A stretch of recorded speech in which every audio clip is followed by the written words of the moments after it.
Hi Leo, and welcome to your July horoscope. I'm Nadia, the astrologer for people who do not believe in astrology but who love their horoscopes.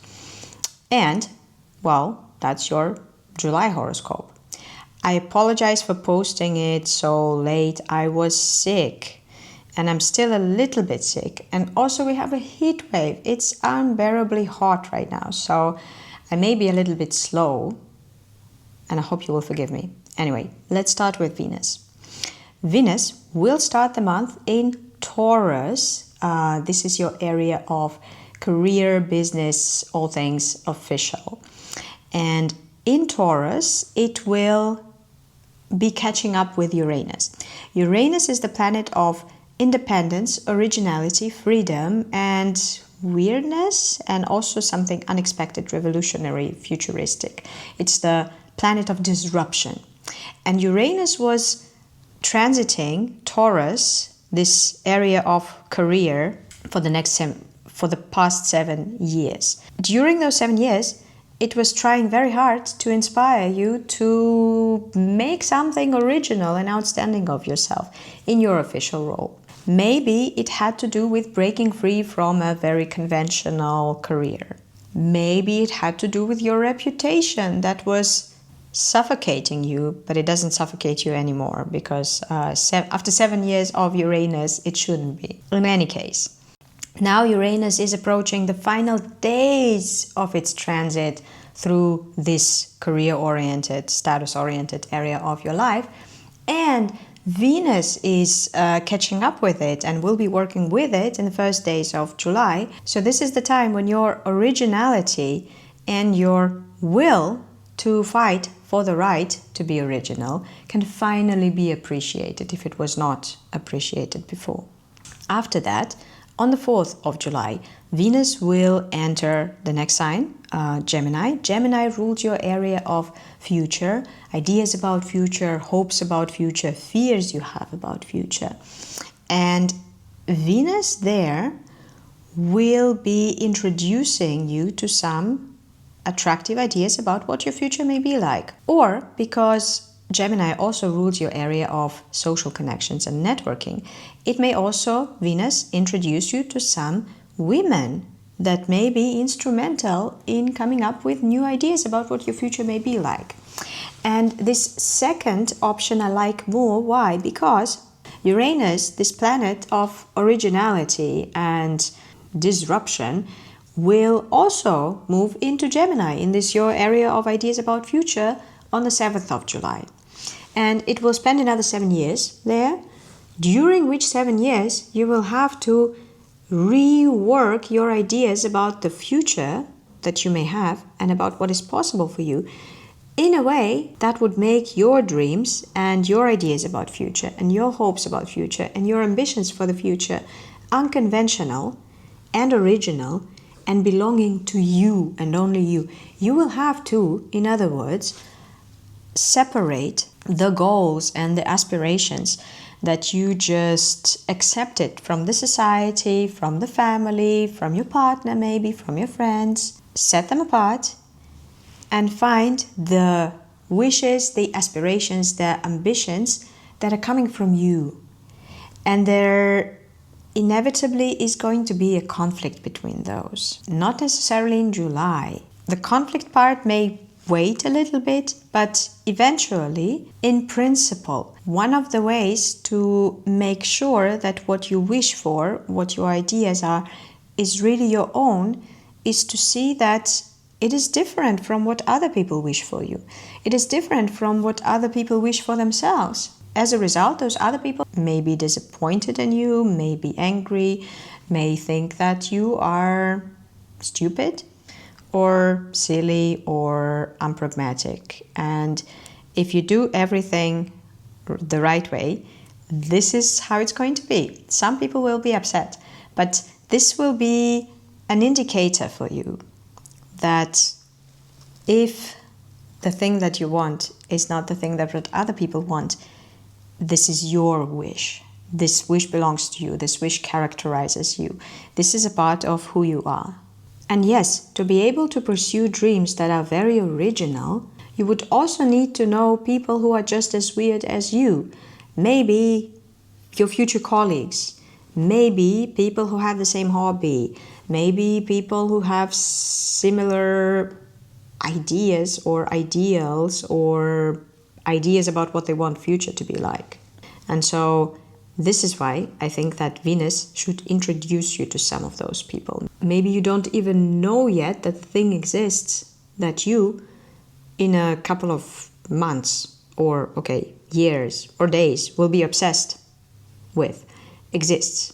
But those people that you're going to meet will tell you that it exists. And this will open your mind and eyes.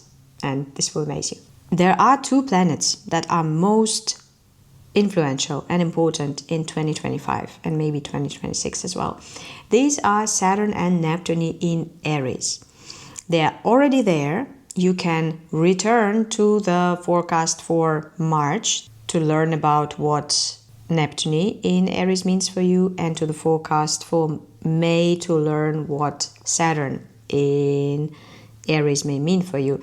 And also the forecast for June, where I talked about how the two can work together. So basically, listen to the forecast for the previous few months to realize what this combination of Saturn and Neptune means for you.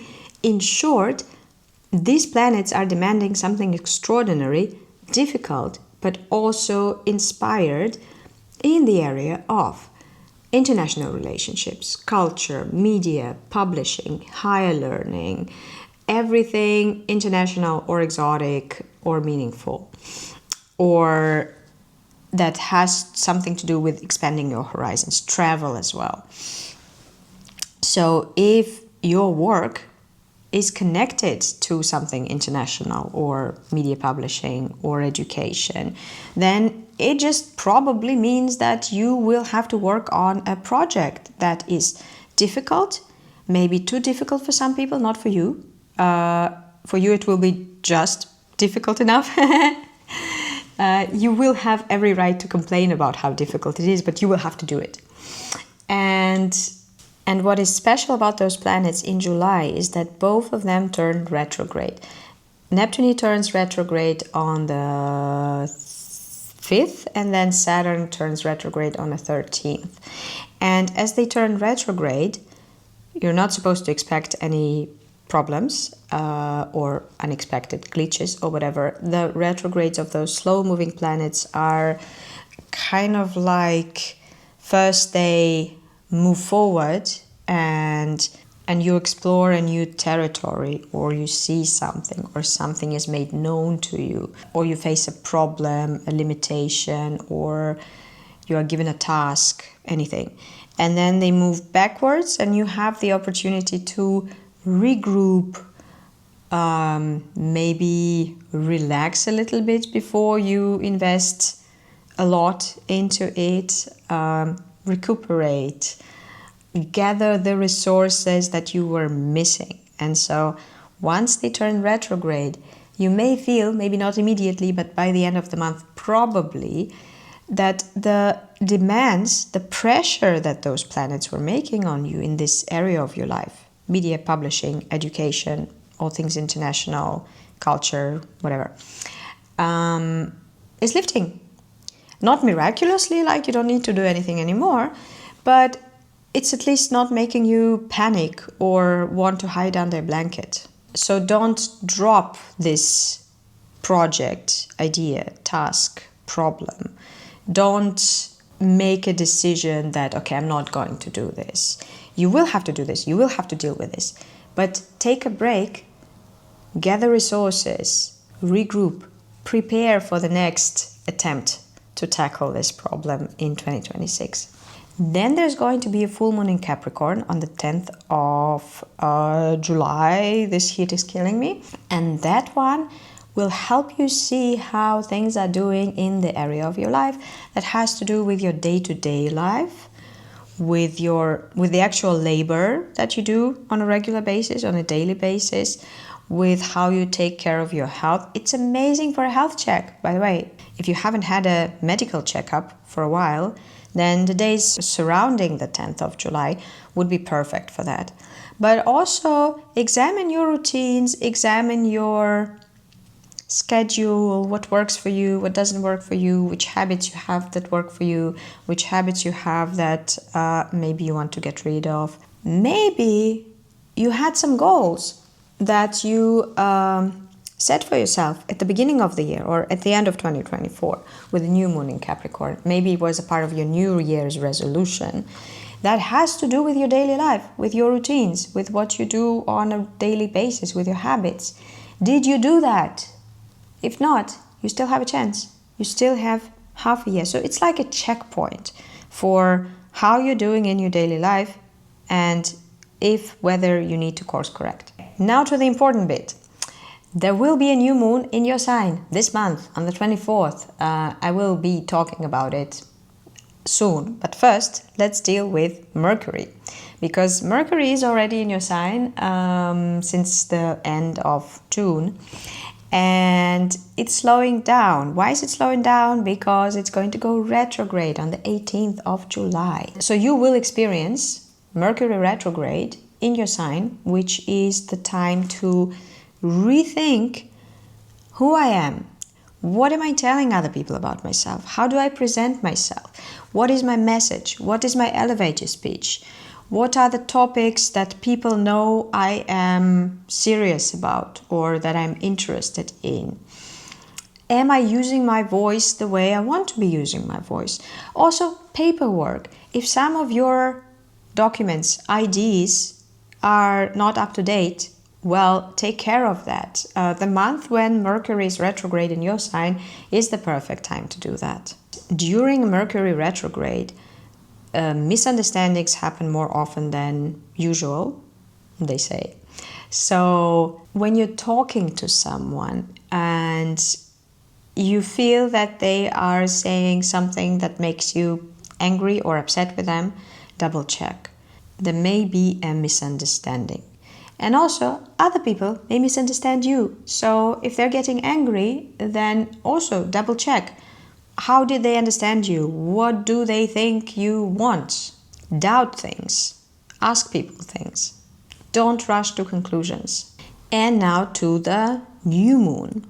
So this new moon is, like in general, a great time to make wishes for yourself, to wish yourself something for this new year of your life, to make plans, to plan ahead, etc.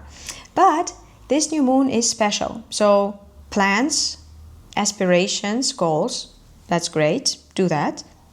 But also, this new moon in your sign is happening under a very strong influence from Pluto, the planet of deep transformation that has entered Aquarius last year.